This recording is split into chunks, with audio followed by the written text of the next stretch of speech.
अस्सलाम वालेकुम एंड रमजान मुबारक। रमजान मुबारक everybody and welcome to Geo Pakistan presented by 7 up today. क्योंकि आज आप लोग सोच नहीं 7 अप को आगे तो कर दो। हाँ, अच्छा ये हम सोच रहे थे कि 8 क्यों रखी है, तो फिर हमने सोचा कि एंड में हम इनी मीनी माइना मो कर लेंगे। वो एंड नहीं होगा, वो इनी मीनी में मैं आ गई। नहीं, मेरी बात सुने, फिर ऑल्टरनेटिव कर लेंगे। एक दिन आप ले जाया कीजिएगा और एक दिन मैं, ऐसे कर लिया करें। आपके लिए मैंने वहाँ यहाँ रखी हुई हैं, बहुत सी पीछे भी नजर आएंगी। ये मेरी है। आप देख रहे जियो पाकिस्तान अब्दुल्ला हुमा के साथ and thank you for writing in to us. कल जरा सुबह आप परेशान हो गए थे कि सुबह हम कहाँ हैं, तो हम आपको दोबारा से रिमाइंड करा दें कि अब रोजाना रमजान में without a break, without any छुट्टी, शाम 4 बजे से शाम 6 बजे तक आपकी हमारी मुलाकात रहा करेगी। लेकिन जो लोग यूज्ड टू हैं हमें सुबह देखने के, तो आपको सुबह रिपीट में भी हम नजर आ जाया करेंगे। लेकिन लाइव शो जो हम करते हैं, और आपको पता है कि लाइव की एनर्जी तो बड़ी अच्छी होती है हमारी आपस में। सियासी बातें करते हैं। पीपल्स पार्टी और एएनपी की पीडीएम से अलहदगी के बाद ऑपोजिशन इत्तेहाद ने मौलाना फजलुर रहमान की सरबराही में सर जोड़ लिया है और पीडीएम के सरबराह मौलाना फजलुर रहमान ने दोनों जमातों को वापसी का एक और मौका दिया है। मौलाना कहते हैं पीपल्स पार्टी से वजाहत मांगना हमारा हक था, हमें तवक्को नहीं थी, वो बाप को बाप बना लेंगे। अब भी उनके लिए मौका है कि वो अपने फैसलों पर नज़रसानी करें, पीडीएम की तरफ बाकायदा रुजू करें। हम आपस में बैठकर इन शिकायतों को दूर कर सकते हैं। पीडीएम आपकी बात सुनने को तैयार हो। शिकायत हमारी बजाय वजाहत तलब करना हमारा हक है। उनको जो रवैया इख्तियार किया है वो रवैया नहीं अपनाना चाहिए। बहुत छोटे सतह पर आकर आप लोग फैसले करने पर आ गए हैं, ये आपका मकाम नहीं है।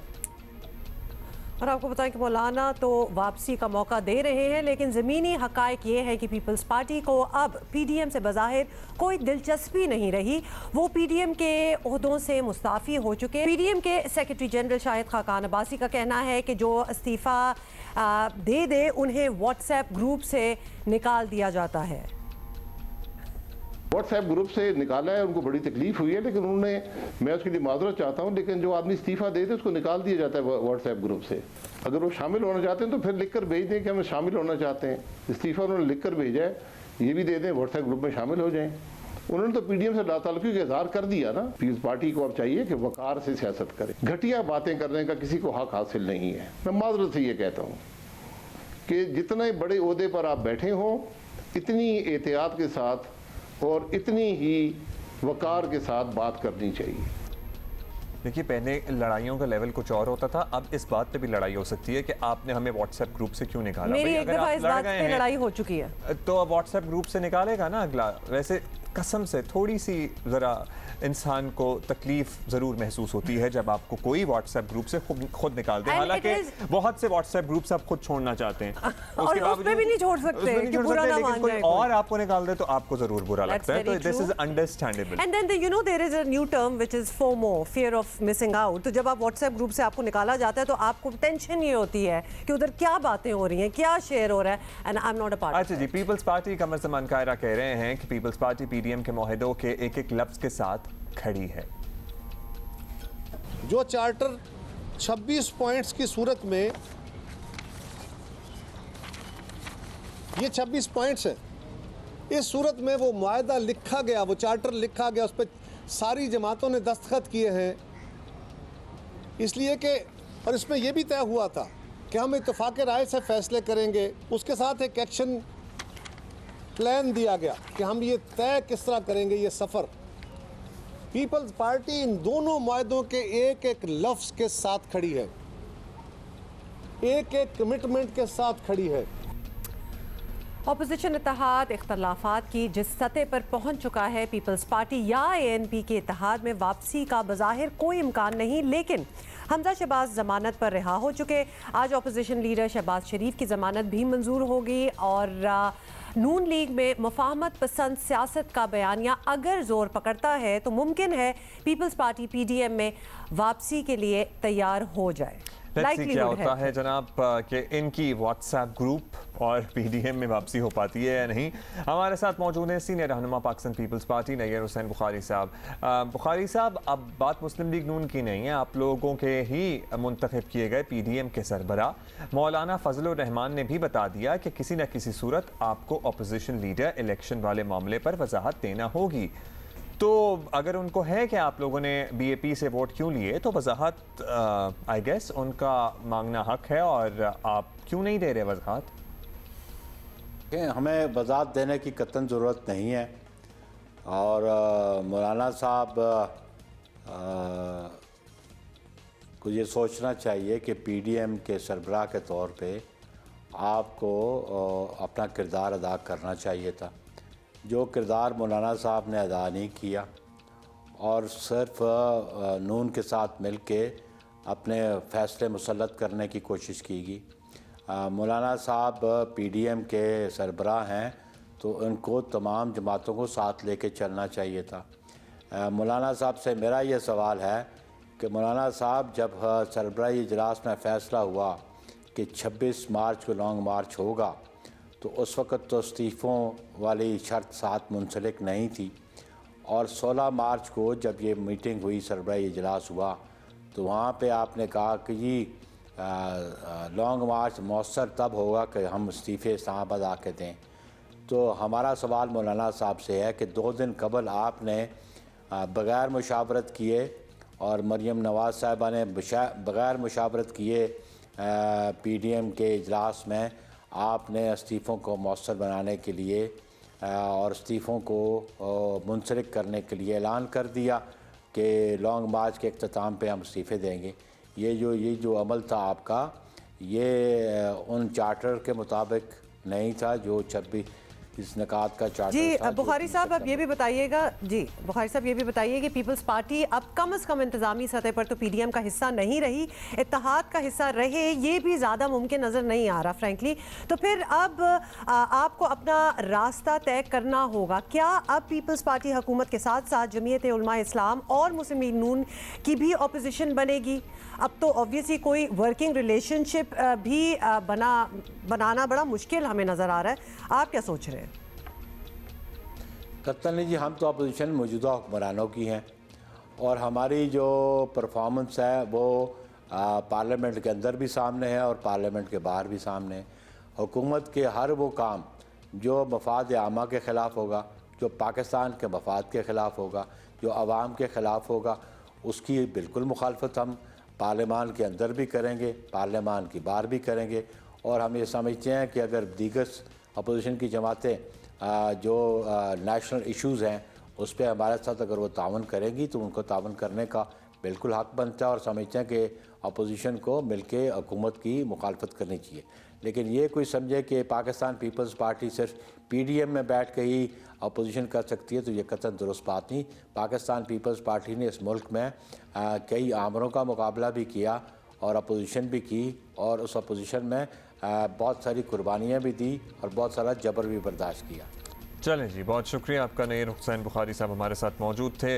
वहाँ मौलाना साहब पीपल्स पार्टी से वजाहत तलब कर रहे हैं, और बुखारी साहब कह रहे हैं कि हमें बताएं कि कैसे हमसे बगैर पूछे फैसला कर लिया। मेरा नहीं हाल कि इनका कोई मूड नहीं है फ्रैंकली, मतलब वो तो तलब कर रहे हैं कोई वजाहत, लेकिन इधर कोई वजाहत देने का मूड नहीं लग रहा। नहीं, ऑब्वियसली नहीं है। कौमी टीम के कप्तान बाबर आजम ICC रैंकिंग में नंबर 1 बल्लेबाज बन गए हैं। So that is the greatest news of today. और बाबर आजम ने पहली पोजीशन भारत के विराट कोहली से छीनी, जो पिछले 5 साल से नंबर 1 पोजीशन पर मौजूद थे। बाबर आजम ने जनूबी अफ्रीका के खिलाफ वनडे सीरीज में 228 रन बनाए, जिसके बाद बाबर आजम पहली बार ICC वनडे रैंकिंग में पहली पोजीशन पर आ गए। बाबर आजम का T20 की आलमी रैंकिंग में तीसरा और टेस्ट में 6ठा नंबर है। बाबर आजम से पहले जहीर अब्बास, जावेद मियादाद, मोहम्मद यूसुफ भी ICC वनडे रैंकिंग में नंबर 1 पर रह चुके हैं, और बाबर आजम का कहना है कि टेस्ट का भी नंबर 1 बैट्समैन बनना वो चाहते हैं, और इसके लिए वो मेहनत जारी है, जो कि हमें कोई शक नहीं है that he will be there, he'll get there. हाँ। He has what it takes. और वो जो बहुत आपको पता है विराट कोहली 5 साल से नंबर 1 थे वनडे में, तो everybody who loves cricket used to really look up to him. लेकिन अब आई एम सो ग्लैड कि somebody from Pakistan had taken his position, and it is none other than our very own, the pride of Pakistan, Babar Azam. Okay, और मैं ना thank you और welcome इसलिए कर लेती हूँ क्योंकि बाबर आजम तो अभी खेल रहे हैं, उनको हमारी ये सारे जज्बात नहीं पहुँचे होंगे, तो on his behalf thank you very much. अच्छा जी, अभी हम ज़रा आपको बताएं कि हम इबादत वगैरह का अहतमाम तो करते ही हैं, लेकिन रमज़ान में लोग अपने उमूमी तौर पर पूरे साल की ज़कात भी निकालते हैं, सारा साल भी निकालते हैं, लेकिन जो चंक बच जाता है वो रमज़ान में निकालते हैं। इसके अलावा भी चैरिटी वगैरह दिल खोल कर करते हैं। तो हम आपको बहुत से ऐसे एवेन्यूज़ बताते हैं, बहुत सी ऐसी जगहों की हम निशानदही कर देते हैं जहाँ पे आपकी ये जो ज़कात, आपके सदकात, आपकी खैरात बड़े ही ज़बरदस्त मकसद के लिए इस्तेमाल हो सकती है। और ये तो सबको पता ही है कि रमज़ान में छोटी से छोटी नेकी का सवाब भी कई गुना बढ़ जाता है और इसीलिए इबादत के साथ इस मुक़द्दस महीने में ज़्यादा से ज़्यादा सदका खैरात की जाती है। कई फलाही इदारे और तंजीमें इंसानियत के लिए बहुत काम कर रही हैं, जिसका ज़रिया अवाम के दिए गए अतियात ही होते हैं और इसीलिए हम आपको इम्प्लोर करते हैं कि जितना दिल खोल के दें वो कम है। इंडस अस्पताल की इंसानियत के लिए खिदमात किसी से ढकी छुपी नहीं। कोरोना के खिलाफ इंडस अस्पताल की खिदमात भी बेमिसाल हैं और अस्पताल में हर माह 3 लाख से ज़्यादा मरीजों का मुफ्त इलाज किया जाता है। अब तक 10,000 से ज़ायद बच्चों का कैंसर और खून के अमराज का इलाज किया जा चुका है। ये सब कुछ आवाम की ज़कात, सदकात, खैरात और अतियात से ही मुमकिन हो रहा है। हमारे साथ मौजूद हैं CEO इंडस अस्पताल फ़ख्र पाकिस्तान डॉक्टर अब्दुल बारी साहब। बहुत शुक्रिया डॉक्टर साहब, आपका वक्त कीमती होता है, आप बहुत से मरीज़ों का ख़ुद भी ख्याल करते हैं। सबसे पहले तो बताइए आवाम की आगाही के लिए मुख्तसरन कि इंडस अस्पताल इस वक्त कौन कौन सी सहूलत है जो फ़राहम कर रहा है और कितने लोग हैं औसतन जो इन सहूलियात से मुफ्त इस्तिफ़ादा कर रहे हैं और लागत कितनी आती है इस सारे काम पर? इंडस हॉस्पिटल जो है 2007 में शुरू हुआ था और वो एक हॉस्पिटल से शुरू होकर अब एक इंडस हेल्थ नेटवर्क हो गया है। उसका नाम भी चेंज किया, Indus hospital and health network हो गया है, जिसमें 12 हॉस्पिटल पूरे पाकिस्तान में हैं।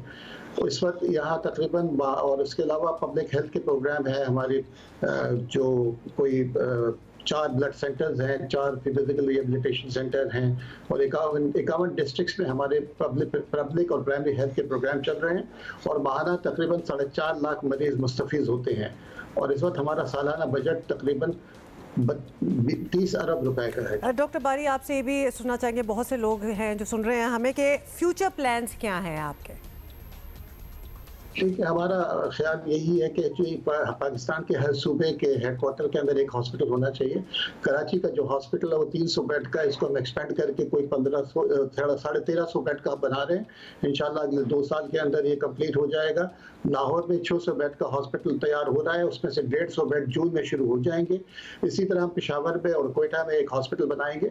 उसके अलावा हमारी जो है ना कोई प्राइमरी हेल्थ के क्लिनिक कोई तकरीबन अगले 3 साल के अंदर 200 क्लिनिक्स पूरे पाकिस्तान में होंगी और ईद के बाद हम जो है ना इंशाअल्लाह हमने बलूचिस्तान गवर्नमेंट के साथ एक MOU साइन किया है। बच्चों के कैंसर का 1 यूनिट शेख ज़ैद हॉस्पिटल में हम शुरू करेंगे इंशाअल्लाह। बहुत शुक्रिया डॉक्टर अब्दुल बारी। इस सिस्टम को चलाने के लिए खतीर रकूम की ज़रूरत होती है। बराए मेहरबानी दिल खोल कर अतिया करें इंडस अस्पताल, क्योंकि एक बेहतरीन मकसद है जिसके तहत आपकी रकम खर्च की जा सकती है। so true. अभी हमें ब्रेक लेंगे, हमारा ब्रेक का मूड है, ब्रेक के बाद वापस आते हैं, ज़रा कुछ देर में मिलते हैं।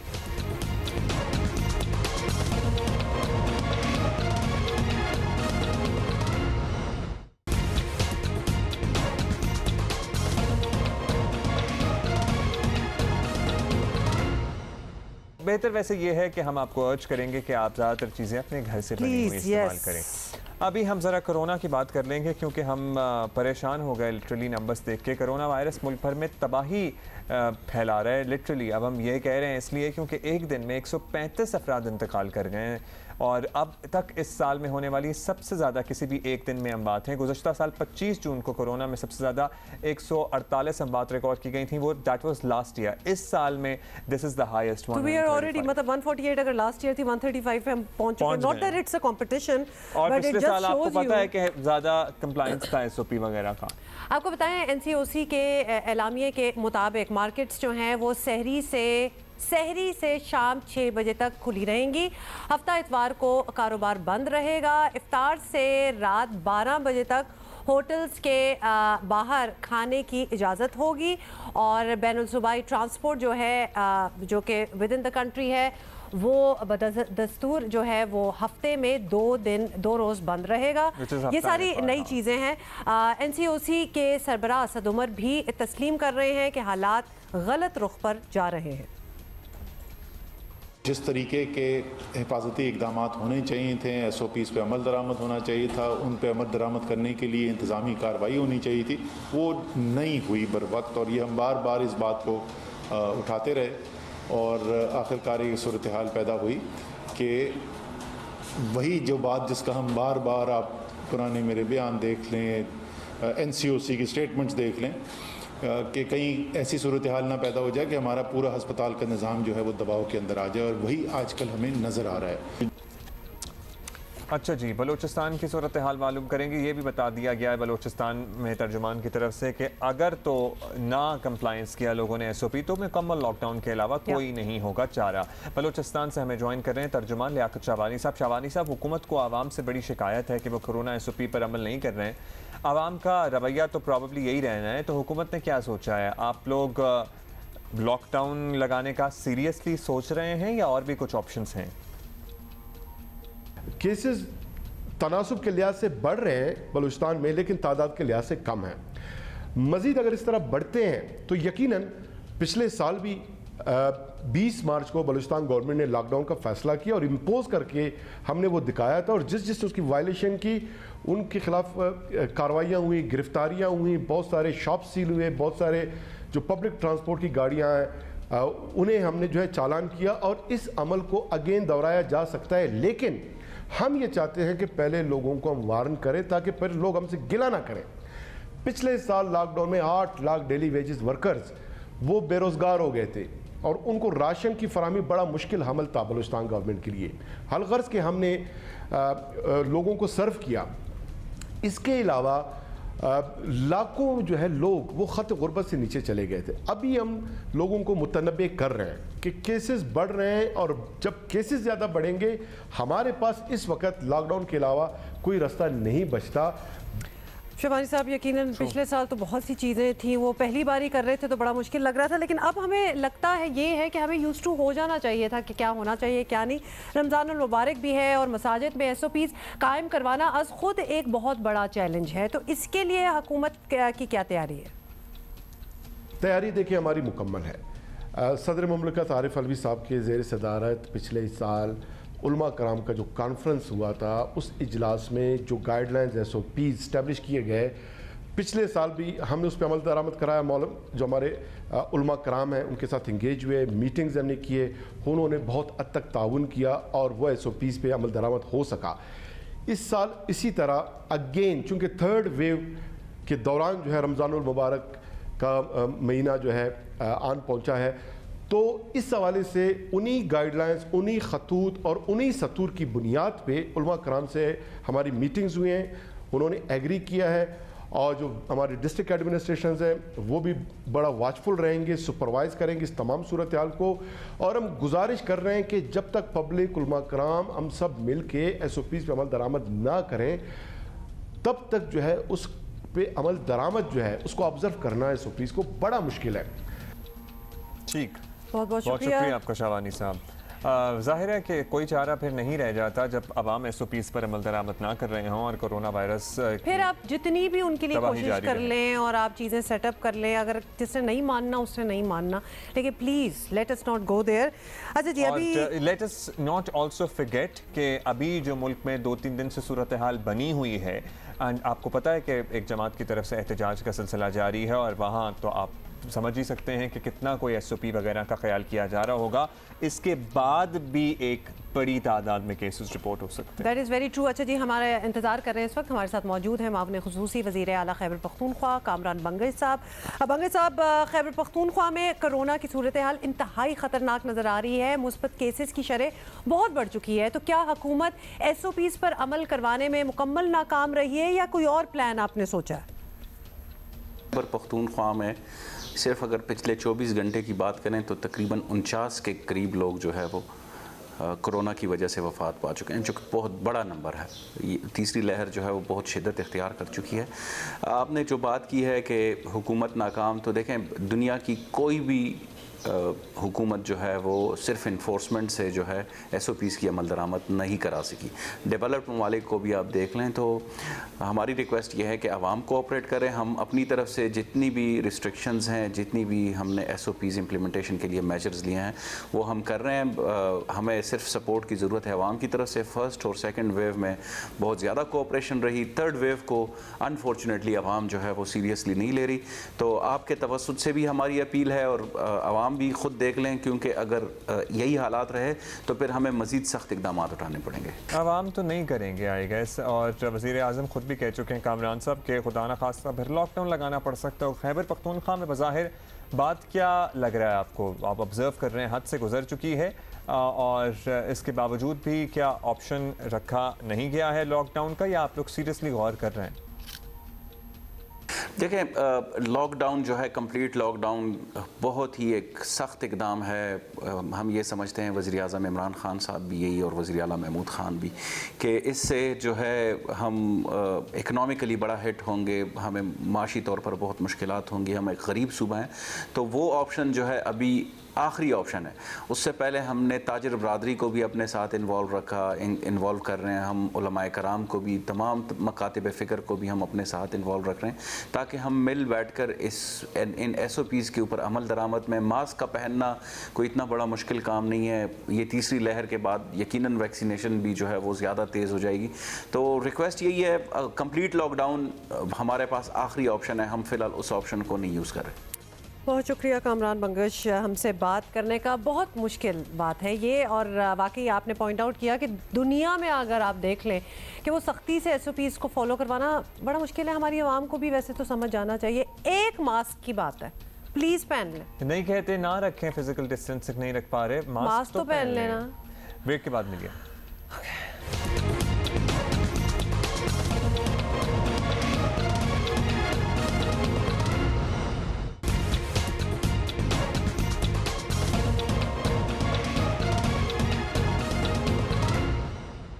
मैं ज़रा सोच रहा था कि सहरी के वक्त ना एक कन्फ्यूजन हो जाती है, क्योंकि ज़रा मशरूबात आपने ज़रा ज़्यादा पीने होते हैं। मेरे जैसे के लिए चाय भी लाजमी होती है और लस्सी भी, और पानी का आपने इंटेक तो करना ही होता है। क्या हो गया? मतलब एक पाइप लगवा लो। इनकी टाइमिंग सेट करते करते ज़रा कंफ्यूज हो जाता हूँ कि कितने गैप से, क्योंकि बहुत ही वियर्ड हो जाता है ना कि आप एक इधर से लस्सी का ग्लास खत्म कर रहे हो, उसके ऊपर चाय चढ़ा रहे हो। And if you are intending to sleep after सहरी फॉर अ व्हाइल, फिर तो भूल जाओ। मतलब उसके बाद तो आपने एक रूट बनाना है वॉशरूम का, because then you can not sleep if you drink so much, and you must know that.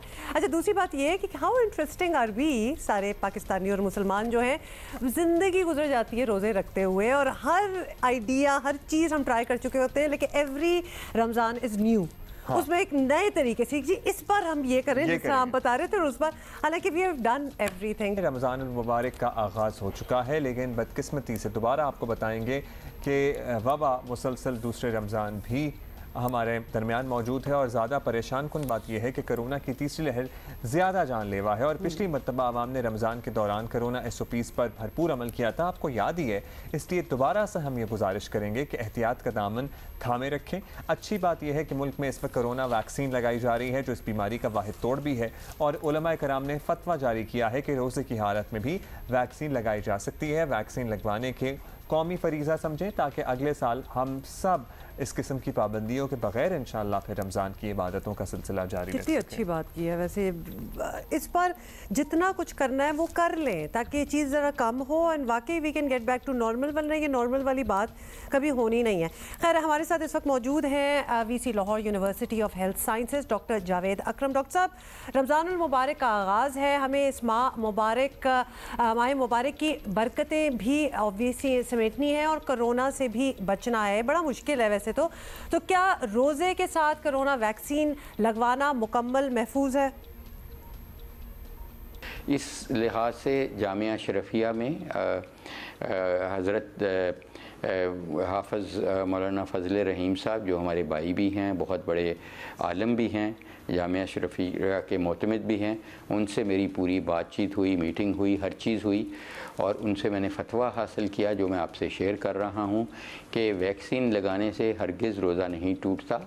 और इवन पीसीआर करने से नाक से उससे भी रोज़ा नहीं टूटता, खून का टेस्ट करने से भी रोज़ा नहीं टूटता। तो हम ये सब कुछ अमल जो है इंशाल्लाह रमज़ान में जारी और सारी रखेंगे ताकि जल्द से जल्द हम इस पाकिस्तान को और दुनिया को बेहतरीन वैक्सीन दे सकें। डॉक्टर साहब, वैक्सीनेशन से मुताल्लिक सवाल ये भी पूछा जा रहा है कि अगर किसी ने वैक्सीन लगवा ली तो उसके बाद वो किसी दूसरी ब्रांड की वैक्सीन लगवाना चाहे तो क्या ये मुमकिन होगा? क्योंकि ऐसा है इत्तलात कि किसी ने एक ब्रांड की एक वैक्सीन लगाई प्राइवेटली ज़्यादातर और फिर वो ख़त्म हो गई, फिर वो ख़त्म हो गई, तो फिर दूसरा डोज तो अभी लगवाना था, तो दूसरा डोज किसी और कंपनी का भी लग सकता है। वैक्सीन हमने बहुत तेज़ी में लाए और जब तेज़ी में लाए तो इसका प्रोसेस नहीं फॉलो किया और सारी वैक्सीन एमरजेंसी ऑथराइजेशन यूज़ हैं। कोई अभी एमरजेंसी के बगैर यूज़ करना इनको नहीं रजिस्टर कर रहे। तो पहले तो एक ही वैक्सीन लगाना काफ़ी था, लेकिन अब देखा गया है कि आपकी ओवर टाइम जब वैक्सीन लगती है तो क़ुव्वत मदाफ़त कम हो जाती है। और एक स्टडी FDA ने अप्रूव की है अमेरिका में कि वो 2 वैक्सीन इकट्ठी एक ही वक्त के एक बाजू में और दूसरे बाजू में लगा रही। लेकिन अगर आपने एक वैक्सीन 2 डोज़ की है और 2 डोज़ें मुकम्मल कर ली हैं और फिर भी कोई आपकी इम्यूनिटी में कोई ऐसा कमी रह गई है तो फिर कोई हर्ज नहीं कि आप दूसरी किस्म की वैक्सीन यानी कि RNA वैक्सीन या कोई और वैक्सीन, वेक्टर बेस्ड वैक्सीन या अटेनुएटेड वैक्सीन जो मुख्तलिफ साख्त की हो वैक्सीन, क्योंकि वैक्सीन बहुत किस्म की हैं, आप वो लगवा लें तो वो ज़्यादा मुनासिब होगा। दूसरा ये भी आप कर सकते हैं कि जो वैक्सीन आपने लगाई उसी का बूस्टर कुछ देर बाद लगवा लें ताकि आपका प्रोटेक्शन लेवल बढ़ा रहे। अब यानी कि आप कर सकते हैं, आपने मुख्तलिफ तरीक़ों से एक्सप्लेन भी कर दिया। डॉक्टर साहब, आजकल आप लोग 3 डोज़ वाली वैक्सीन के ट्रायल्स कर रहे हैं, हमें तो ज़रा 2 ही ज़्यादा लग रहे थे, लेकिन ज़ाहिर है लगवाने तो हैं, ज़्यादा लगे हैं जो कुछ भी लगे। तो अब तक कुछ इब्तदाई नताइज सामने आए हैं, क्या ये ज़्यादा मौसर है as compared to the 2 dose vaccine? अब जो ट्रायल हम कर रहे हैं जो ZF2001 जो कि हुई कंपनी है, बहुत बड़ी बायोटेक्नोलॉजी की दुनिया में कंपनी है, उनकी वैक्सीन है और ये सेल बेस्ड वैक्सीन है। यहाँ कोई वायरस या वेक्टर नहीं यूज़ किया गया। इसको प्लेटफॉर्म को एक ओवरी का यानी कि एक बच्चेदानी का हैमस्टर का सेल यूज़ किया गया, चाइनीज़ हैमस्टर का CHO जिसको कहते हैं, उसके ऊपर ये प्लेटफॉर्म पे ये वैक्सीन डेवलप हुई है। और ये बिल्कुल अभी तक हम कोई 2000 लोगों से ज़्यादा को लगा चुके हैं और बहुत सेफ़ है। किसी को माइल्ड सा बुखार 1 से 2% को हुआ है, बल्कि वो भी बहुत कम लोगों को हुआ है। बड़ी वेल टॉलरेटेड है। इसकी एफिकेसी अभी हम नहीं बता सकेंगे कि कितनी फाल है, वो तो जब ये अनब्लाइंड होगी, जो प्लेसिबो वाले एरिया हैं लोग उनको कंपेयर करेंगे एक्टिव वैक्सीन से तो पता चलेगा। अलबत्ता हम रमज़ान में इंशाल्लाह ये ट्रायल जारी रखेंगे और रमज़ान में इससे पहले इसको कंक्लूड करेंगे ताकि दुनिया को वाक़या ही और आपके ज़रिए हम बता सकें अफादियत। बहुत बहुत शुक्रिया डॉक्टर साहब, हमसे बात करने का बड़ी अच्छी तरह आपने समझा भी दिया। एक तो ये अच्छी बात है कि वैक्सीन जो है वो फिर 2nd डोज आप लगा भी सकते हैं किसी का। ये तीसरी जो आप बता रहे हैं ये भी इंटरेस्टिंग है। We were talking to another doctor recently, हमारे शो पे आते रहते हैं। तो वैक्सीन का भी आपको पता है ना कि एक टाइम होता है, उसके बाद फिर आपको वैक्सीनेशन होगी। जैसे फ्लू शॉट होता है किसी भी चीज़ का, उसकी एफिकेसी आफ्टर अ वाइल वैसे ही ख़त्म हो जाती है। तो 2-3 अगर डोजेज हों तो दैट्स इवन बेटर। कह रहे थे कि अगर आपकी 2 के बाद भी ज़रा आप देखें एंटीबॉडी अगर कम है तो आप एक बूस्टर भी अल्टीमेटली लगा सकते हैं।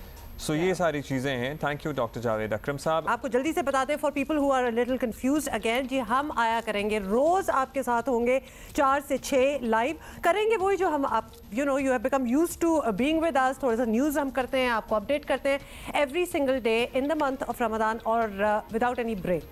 तो लिहाजा वो सैटरडे संडे जो हम ऑफ हो जाते हैं, प्लीज़ SOPs को फॉलो करें, प्लीज़ मास्क पहने।